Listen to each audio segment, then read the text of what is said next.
I looked over Jordan, and what did I see?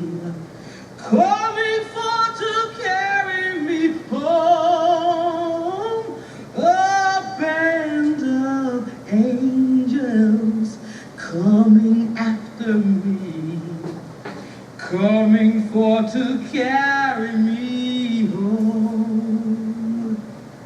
If you get there before I do, coming for to carry me home, tell all my friends I'm coming too, coming for to carry me home. Swing low, sweet chariot, coming for to carry me home.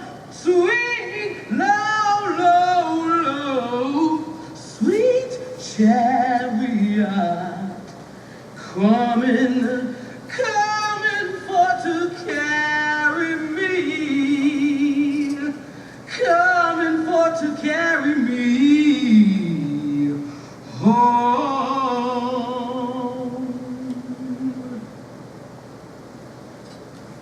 Our musician, our singer, does a really fine job of, as well, gesturing towards the ways in which these songs and their lyrics gave way to a powerful emotional longing.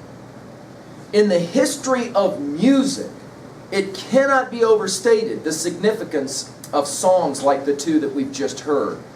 We'll maybe talk in a moment about the significant role that these early songs played in terms of creation of what we will call the music, the blues. And of course, another art form called jazz. Both of these forms of music, many argue, is quintessentially American music.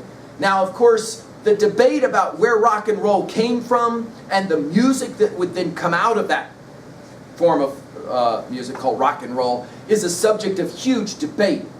When you talk to, however, the originators of much of that music we call rock and roll, for example, when you talk or read what Elvis had to say about where his music came from, he always attributed it to gospel music of the Deep South, which is, of course, the music that you just heard. That is interesting that you could make the argument that there is somehow dots to be connected between the music you just listened to and the music, for example, of the very popular singer Beyonce. Now, of course, the stuff that is spoken about in the music might be different, but you can probably get a sense of the soul of the music, right? Somehow being connected in some way.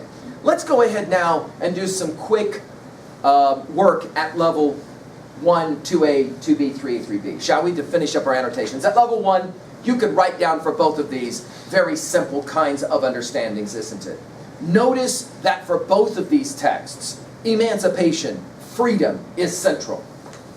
The desire to go home, the desire to cross the Jordan. If you read your footnote there for 534, swing low, sweet chariot, I looked over Jordan, and what did I see? Of course, the Ohio River was often known as the river. If you could somehow get past the Ohio, you made it. You were free. You had your emancipation. The Jordan River is a river in Palestine, in the area that we today call Israel and Palestine area. The Holy Land, it was often referred to, was just a river that ran from the Sea of Galilee down south, and it constituted then the Promised Land as Moses led these people out of Egypt into this quote-unquote Promised Land. They went across this river called Jordan. It becomes a symbol, Jordan River, becomes a symbol of what it means to be free, to be emancipated.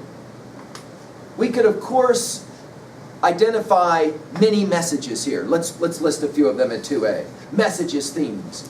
Of course, one simple one is, there is always the longing for freedom. Frederick Douglass will in fact argue that freedom is endemic to the human spirit.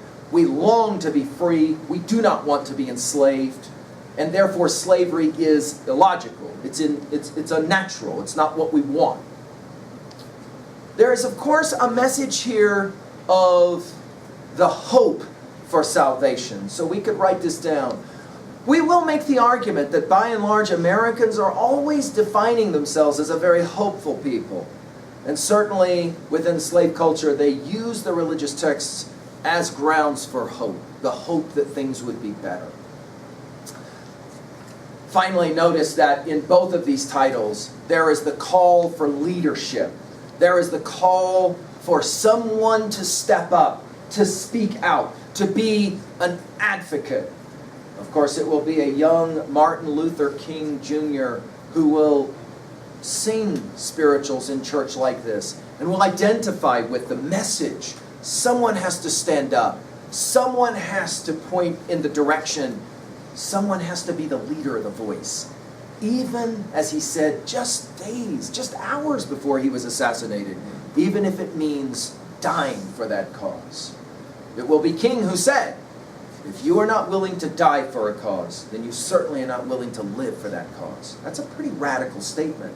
And it's one that will have been nurtured in his youth by these kinds of lines. At 2b, we've already mentioned, of course, the notion of allegory and allusion. Allegory, a story that has a second or even a third meaning to it. So, for example, slaves could identify with the story of the emancipation of the slaves out of Egypt. The idea that we're going to somehow find emancipation through a leader that will come and speak to Pharaoh and say, let my people go. Or the idea that a chariot will somehow take us away, for maybe to heaven, maybe to freedom. Of course, we've already mentioned allusions. These references to biblical stories don't make much sense to us if we don't have some background, at least with the primary text, that is to say, in this case, the Bible. Let's talk really quickly at level 3 and hope to relate somehow to these two titles. First of all, let's begin at 3a with other texts. What is for you your favorite movie or favorite TV show where being free is central to that film, to that TV show? Do you have a video game that you play where there is somebody who tries to provide freedom, emancipation, to somebody who is being oppressed, to somebody who is being attacked, to somebody who is being hurt? What is your favorite movie where the bully finally gets his? Where the bully finally gets jacked up? Do you have a show like that? What is for you your favorite song about freedom? You just heard two songs about freedom, about liberty. What is for you your favorite song about freedom, about survival, about making it? Right? There's lots and lots of great songs that we are familiar with on your playlist. What is your favorite song about getting through a struggle, making it, and then knowing that you are free from that, whatever that struggle is? I remember a number of years ago that one of our students pointed out that a lot of the music that often is maligned as rap music has as its fundamental message this idea of struggling, fighting against the Pharaoh, the power elite, and somehow making it out of Egypt, to continue with the allegory, the allusion. Finally, 3b. How are you going to relate personally to a text like this? For some of you, that relationship might actually come in the fact that as a youth, you spent time in some kind of religious gathering where there was religious music. If that was the case for you, you can make that observation. Do you have memories from your youth of listening to religious songs in some situation, and those songs having some kind of effect on you? Do you have a favorite religious song that for you is a song of some comfort for you? Right? Another 3b question for you to maybe relate to: what is your view of trying to get free, trying to break free? Is there one thing you can write down right now on your annotations that you're trying to break free from, that you're trying to emancipate yourself from, that you're trying to find some way to make it out of the slavery, to emancipate yourself, to be free. What is your view of freedom, of liberty? How would you define freedom at 3B? How would you define freedom? What is the way you define it? Is it being allowed to do whatever you want? Is it not having people always telling you what to do? You're a junior in high school. When will you be free? Some students will say, dude, I'll be free when I graduate. Other students point out, yeah, but then I probably have to turn around and do more schooling, or I gotta go get a job where there's a boss telling me what to do. Well, then when will you be free?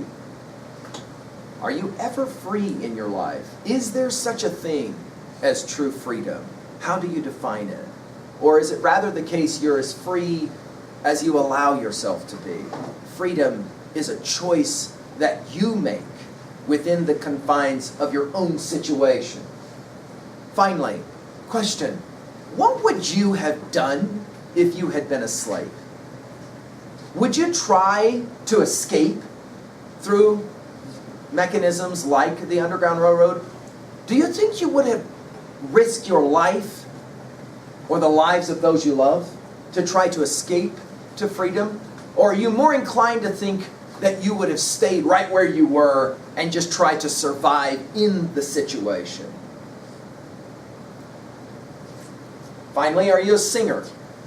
Do you like singing songs? Do they pick you up? Do they find a way to help you kind of cope and deal with some of the negative energy of your life? I hope that you've enjoyed the exposure here to at least a couple of these very famous spirituals. Thank you.